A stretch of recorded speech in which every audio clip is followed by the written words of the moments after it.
The Last Stand. The void blazed with weapons fire as Captain Sarah Chen gripped the command rail of the ASF Hope's Dawn. Her knuckles whitened as another volley from the Fricari warships rattled the bridge. Through the main viewport, she watched the Allied Species Federation's last defensive line crumble before the relentless assault. Shields at 23%.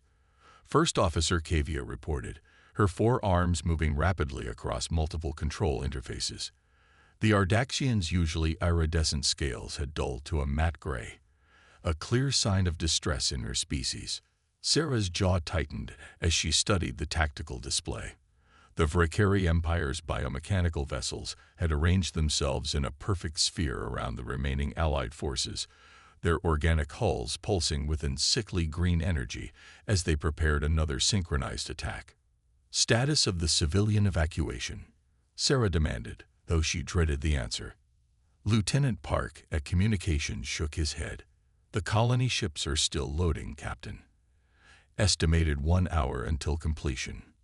But, he hesitated. We don't have an hour. He was right. The Hope's Dawn and the remaining Allied warships were all that stood between the Fricari and over 2 million civilians trying to escape the fall of New Genesis Colony. The math was brutally simple. They were outnumbered 6-1.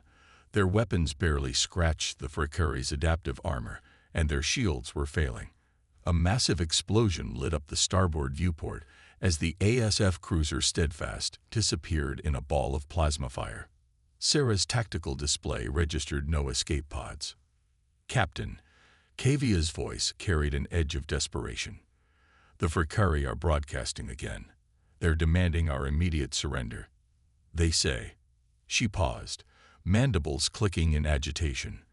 They say humanity has had its chance, that we're an evolutionary dead end, and our time in the galaxy is over. Sarah allowed herself a grim smile. The Fricari had emerged from deep space 6 months ago, their massive fleet already at full strength. They claimed to be the next step in galactic evolution, a perfect fusion of organic and mechanical life. To them, all other species were either potential raw materials for conversion or obstacles to be eliminated.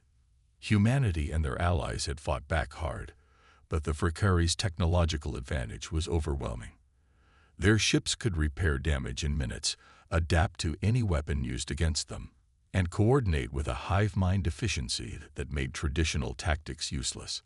"Ma'am," Park called out, his voice suddenly sharp. "I'm detecting unusual energy signatures from the Carina Nebula, multiple quantum distortions forming." Sarah frowned. The Carina Nebula had been designated as forbidden space by human authorities decades ago, with no explanation ever given. Even Allied ships weren't permitted to enter the massive dust cloud. Before she could respond, space itself seemed to ripple and tear. A massive vessel emerged from the quantum distortion, then another and another. Sarah's eyes widened as her tactical display struggled to classify the new arrivals. Each ship was easily 3 times the size of Hope's Dawn, their hulls gleaming with a dark material that seemed to drink in the light. "Those are human ships," Kavia whispered in awe. "But I've never seen anything like them." The lead vessel's transponder identified it as the THS Reckoning. As Sarah watched, more ships continued to emerge from the nebula, their designs unlike anything in known space. They moved with impossible grace for their size, arranging themselves between the Allied fleet and the Fricari forces. A transmission cut through all frequencies, broadcast in clear Federation standard. "This is Admiral James Morrison of the Terran Hidden Fleet to all Allied vessels. Hold position. We'll handle this from here. The Fricari are about to learn why humanity quarantined the Carina Nebula. We weren't hiding from them. We were preparing." The Silent Watchers. 30 years earlier, Admiral James Morrison had stood before the United Earth Council, presenting a plan that many called impossible. The massive holographic chamber deep beneath the Pacific Ocean had fallen silent as he laid out humanity's response to a threat they hadn't yet faced. "The long-range probes are certain," he had told them. "The Fricari are coming. Not today, not tomorrow, but they're coming. And when they arrive, conventional warfare won't be enough. Now, standing on the bridge of the THS Reckoning, Morrison watched his decades of preparation bear fruit. The massive quantum displays showed his fleet of 300 ships, vessels that had never been seen in known space, moving into attack formation around the Valkyrie Armada. They're responding exactly as predicted, Commander Sarah Way reported from her tactical station. The young officer's hands danced across neural interface controls that had taken years for humans to master. Their organic hulls are already trying to adapt to our presence. Morrison nodded. That was the Valkyrie's greatest strength, and their critical weakness. Their biomechanical ships could analyze any weapon used against them and evolve countermeasures within minutes. It had made them nearly invincible against conventional forces. Deploy the quantum resonators, he ordered. Let's show them what true adaptation looks like. The Reckoning's hull thrummed as devices decades in development activated. Humanity hadn't spent 30 years hiding in the Carina Nebula. They had been evolving. Every defeat of an allied fleet had been analyzed. Every Valkyrie adaptation had been studied. The nebula's unique radiation had allowed them to develop technologies that would have been impossible anywhere else. Sir, Way's voice carried an edge of satisfaction. The Valkyrie flagship is broadcasting. They're confused. Their scans can't get a read on our hull composition. It's shifting faster than their systems can analyze. Morrison allowed himself a small smile. That's because we're not adapting to them, Commander. We're adapting to their adaptations. For every countermeasure they develop, we're already developing a countermeasure. Their entire tactical doctrine is based on being one step ahead. We're now 2 steps ahead. Through the quantum-enhanced viewport, he watched the Valkyrie fleet's perfect formation waver. Their organic ships, used to having an overwhelming technological advantage, were facing something they had never encountered, an enemy that had specifically prepared to counter their every strength. Multiple Valkyrie vessels attempting to launch boarding pods, Way reported. Their standard tactic when faced with unknown technology. Initiate defense pattern Omega, Morrison commanded. Let's show them why that was a mistake. The space between the fleets lit up as hundreds of Valkyrie boarding pods launched toward the human vessels. They never reached their targets. Quantum fields rippled through space, catching the pods in a web of altered physics. The Valkyrie crafts simply ceased to exist, their matter converted to energy and absorbed by the human ship's experimental power systems. Energy reserves at 115%, the engineering officer announced. Their attack just made us stronger. Morrison's expression remained stern despite the small victory. He knew the real battle was just beginning. The Valkyrie wouldn't retreat. It wasn't in their nature. They would fight to the last ship, adapting and evolving every second. But humanity had spent 30 years preparing for exactly that scenario. All ships, he broadcast to the fleet, execute attack pattern Sigma. Remember your training. Everything we've developed, everything we've become, it was all for this moment. Humanity didn't hide from the galaxy. We evolved beyond it. The human fleet began to move with impossible synchronization. Ships that appeared to be solid metal one moment became translucent the next, quantum technology allowing them to exist in multiple states simultaneously. Weapons that bent the laws of physics opened fire, striking the Valkyrie vessels with attacks they couldn't adapt to because their very nature changed between salvos. As the battle began in earnest, Morrison thought back to that council meeting 30 years ago. They had called him paranoid, called his plan impossible. But he had known then what the Valkyrie were learning now. Humanity's greatest strength wasn't their technology or their weapons. It was their ability to look at an invincible enemy and spend decades figuring out how to defeat them. The real question was, how would the Valkyrie react when they realized they weren't the most adaptable species in the galaxy after all? Turning the tide. The battle that followed would be remembered for centuries as the moment everything changed. Captain Sarah Chen watched from the Hope's dawn as humanity's hidden fleet engaged the Valkyrie in ways that seemed to defy reality itself. "Are you seeing this?" Kavia whispered, all four hands frozen above her control panels. The Ardaxian scales had shifted from distressed gray to an amazed purple-gold sheen. A human vessel half the size of Hope's Dawn had just phased through a Vrikari dreadnought, leaving the massive bioship split in two. The separated halves tried to regenerate organic hull material reaching across the gap, but quantum energy crackling from the human ship prevented the Vrikari vessel's healing factor from engaging. Multiple Vrikari ships attempting to establish their neural link, Lieutenant Park reported. They're trying to coordinate their adaptation response. That had always been the Vrikari's greatest advantage, their ability to share battlefield data instantly across their entire fleet, allowing them to adapt to any weapon or tactic in minutes. But the human ships had other plans. From the THS Reckoning, Admiral Morrison's voice came through clear and confident. Initiate protocol battle. The quantum resonators on each human ship pulsed in perfect synchronization. Waves of precisely calculated interference spread through space, disrupting the Vrikari's neural network. For the first time in their history of conquest, the biomechanical ships found themselves cut off from their hive mind. Their formation is breaking, Kavia announced, her voice rising with excitement. Individual ships are trying to adapt independently, but without the neural link. They're developing different, conflicting adaptations. Sarah finished, understanding dawning. They can't coordinate their evolution anymore. The battle transformed into chaos, but a chaos that clearly favored the human fleet. Morrison's ships moved with perfect precision, each vessel executing complex maneuvers that seemed to anticipate the Vrikari's responses before they happened. It was as if the human fleet had practiced this exact battle 1,000 times. Through it all, Sarah noticed something else. The human ships were protecting the Allied vessels, ensuring no Vrikari ship got close enough to threaten the remaining Federation forces. Even in the midst of their triumphant return, humanity hadn't forgotten their allies. Captain, Park called out. Admiral Morrison is hailing us directly. Sarah straightened her uniform. On screen, Morrison's weathered face appeared on the main display. Behind him, Sarah could see technology that looked decades beyond anything in known space. Captain Chen, get your civilian ships out of here.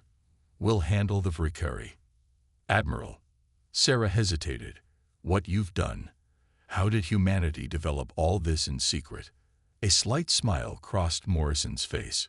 When we realized what was coming, we had two choices: stand and fight with what we had, or withdraw and prepare. We chose preparation. The Carina Nebula gave us what we needed: radiation that accelerated our quantum research, dust clouds that hid our construction yards, and most importantly, time. A massive explosion lit up space as another Vrikari ship succumbed to weapons it couldn't adapt to fast enough. The remaining enemy vessels were trying to regroup, but without their neural link, their formations were clumsy and uncoordinated. Sir, Commander Wei's voice came from off-screen. The Vrikari flagship is charging its main cannon. Energy readings are off the charts. They're overloading their core. Morrison's expression hardened. They're going to try to take as many of us with them as they can. All ships, prepare for Pattern Omega. Let's show them our final surprise. The human fleet's formation shifted, their ships arranging themselves in a complex geometric pattern.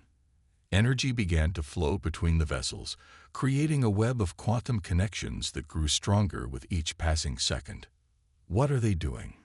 Kavia asked, her sensors struggling to make sense of the energy readings.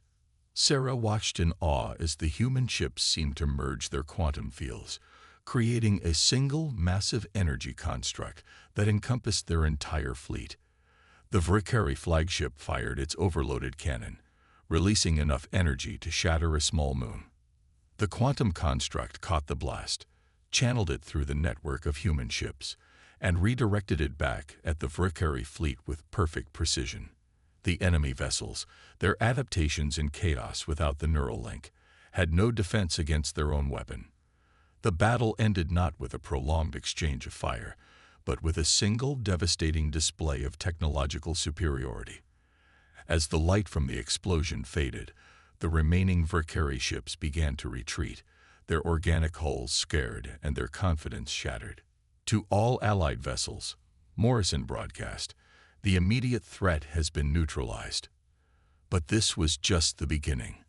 The Valkyrie will return, and when they do, humanity will be ready. We don't hide anymore. The Valkyrie response. Deep within the biomechanical halls of the Valkyrie command ship Eternal Evolution, High Commander Nexus 7 fought against something its species had never experienced before: doubt. The creature's partly organic, partly mechanical brain struggled to process the magnitude of their defeat. Impossible, it transmitted through the ship's neural network, its thoughts echoing through chambers made of living metal. We are the pinnacle of evolution. We adapt. We overcome. We cannot be defeated. But the battle data flooding through its neural implants told a different story. The quantum recording showed human ships moving in ways that defied conventional physics, wielding weapons that seemed to anticipate and counter Valkyrie adaptations before they even occurred. Secondary Commander Nexus 12 approached, its chrome-plated exoskeleton reflecting the pulsing biolights of the command chamber. The neural link is still fragmented, High Commander. Many ships cannot reconnect to the collective. The human's quantum interference continues to affect our communication networks. The High Commander's mechanical components whirred in agitation. Without the neural link, the Valkyrie fleet was operating at a fraction of its normal efficiency.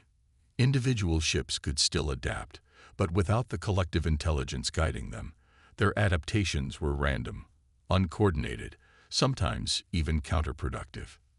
They knew, Nexus 7 realized, its organic eyes widening. The humans knew exactly how our adaptation protocols worked. They didn't just develop countermeasures. They developed counters to our counters. They spent years studying us, preparing for us. High Commander, another voice joined the neural link, this one from the Chief Evolution Engineer. Analysis of the battle data reveals something disturbing. The human quantum technology. It's based on principles we discovered in our own research centuries ago. Principles we abandoned because they were too unstable, too unpredictable. Explain, Nexus 7 demanded. They found a way to control quantum uncertainty itself. Their ships don't just exist in multiple states. They actively manipulate probability to ensure the most advantageous outcome. The radiation from their nebula hideout must have allowed them to stabilize quantum effects in ways we never imagined possible. The High Commander moved to the central biomechanical interface, its cybernetic limbs connecting directly with the ship's systems. The Eternal Evolution's organic walls pulsed faster, reflecting its commander's agitation. We have lost 11% of our total fleet strength, Nexus 12 reported. But more concerning is the effect on the collective consciousness. For the first time in our history, we face an enemy that can disrupt our unity. Some ships are beginning to develop independent thoughts. That was the most troubling development of all. The Valkyrie's greatest strength had always been their perfect unity, their ability to think and act as one organism spread across thousands of vessels. The human quantum interference wasn't just disrupting their communications, it was forcing individual ships to think for themselves, something they had never been designed to do. Launch the hybridization protocols. Nexus 7 ordered after a moment of calculation. If we cannot adapt fast enough through normal means, we will force our evolution. High Commander, the evolution engineer's thoughts carried a warning. Accelerated hybridization is extremely dangerous. Without the full neural link to stabilize the process, we have no choice. Nexus 7 cut off the protest. The humans spent years preparing to fight us. Now we must do what we do best. Adapt or die. Begin the process. Throughout the remaining Valkyrie fleet, organic technology began to shift and change. Ships started consuming their own crew members, breaking them down into raw biological material to fuel desperate mutations. The biomechanical vessels twisted themselves into new forms, trying to evolve weapons and defenses that could counter the human quantum technology. But even as the hybridization began, Nexus 7 faced another uncomfortable realization. For the first time in their long history of conquest, the Valkyrie were being forced to react to another species' actions. They were no longer directing the pace of evolution. They were struggling to keep up with it. In the depths of space, the transformed Valkyrie ships began to move, their new forms barely recognizable. They had always prided themselves on being the perfect fusion of organic and mechanical. Now, in their desperate attempt to counter humanity's quantum weapons, they were becoming something else entirely. The question was, would their forced evolution be enough, or had humanity's decades of preparation given them an advantage that even the Valkyrie's adaptability couldn't overcome? A new dawn. The vast observation deck of the Allied Species Federation headquarters station fell silent as Admiral James Morrison stepped onto the speaking platform. Through the transparent, quantum-reinforced walls, the combined fleets of humanity and their allies stretched into the distance, a display of unity and strength unprecedented in galactic history. 3 months had passed since humanity's dramatic return, and the galaxy had changed more in that time than in the previous century. The Valkyrie's desperate final assault had been their undoing. Their forced evolution had created monstrosities that could barely maintain cohesion, let alone wage war effectively. "We stand at a crossroads," Morrison began, his voice carrying clearly through the assembled representatives of 24 species. "The Valkyrie threat has been contained, but at a cost none of us could have predicted." Captain Sarah Chen, newly promoted to commander of the Allied Defense Force, watched from her position near the front. The events of the past months had transformed her understanding of not just humanity, but of evolution itself. "The Valkyrie believed they were the pinnacle of evolution," Morrison continued. "Their mistake was thinking that evolution only moved in one direction, toward their idea of perfection. But humanity discovered something different in our years of preparation. We learned that true adaptation isn't about becoming perfect. It's about becoming what you need to be." The massive holographic display behind him activated, showing the current state of the former Valkyrie fleet. The surviving ships had fragmented into isolated groups, their forced mutations leaving them barely recognizable. Some had become purely organic, others entirely mechanical, but most existed in unstable states between the two. "Our quantum technology didn't just defeat the Valkyrie," Morrison explained. "It showed them something they never expected, that their perfect unity was actually their greatest weakness. By forcing them to think independently, we didn't just break their neural link, we introduced them to true evolution, with all its chaos and uncertainty." First Officer Kavia, now serving as the Ardaxian representative to the Federation, leaned forward, her scales shifting through colors of deep thought. Like many in the room, she had witnessed firsthand how humanity's return had reshaped the balance of power in the galaxy. "But we didn't come back just to fight." Morrison's tone softened. "We came back to share what we learned. The quantum technology we developed in the Carina Nebula isn't just a weapon. It's a tool for understanding the very nature of reality itself. And now we offer it to all our allies." The observation deck erupted in murmurs as Morrison gestured, and the holographic display changed to show the schematics for humanity's quantum resonators and probability drives. It was an unprecedented act of technological sharing, one that would accelerate the development of every allied species by decades. The Valkyrie thought adaptation meant forcing the galaxy to evolve according to their vision. Morrison said, "We learned it means helping each species find their own path forward. That's why we're establishing the Quantum Development Initiative, a joint research program open to all Federation members." Commander Chen smiled as she saw the reactions around the room. The fear and uncertainty that had gripped the allied species for so long was being replaced by something new: hope. Humanity hadn't just returned with superior technology. They had returned with a new understanding of cooperation and progress. "But what about the remaining Valkyrie?" a voice called from the assembly. "Their shattered fleets still roam the outer systems." Morrison nodded gravely. "We will not hunt them down. Their forced evolution has already taught them the hardest lesson possible, that true adaptation cannot be forced. Some Valkyrie ships have already begun to show signs of genuine individual consciousness. They're evolving naturally now, finding their own paths forward. We'll watch, we'll defend ourselves if necessary, but we won't interfere with their development.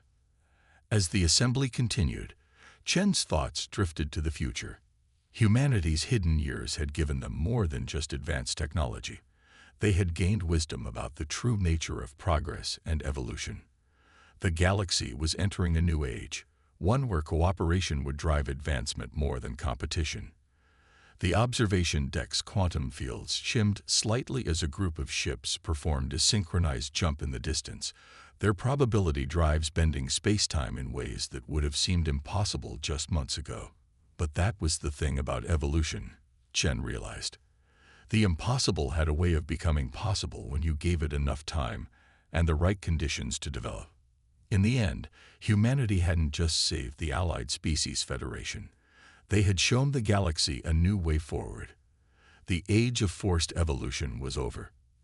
The age of chosen adaptation had begun.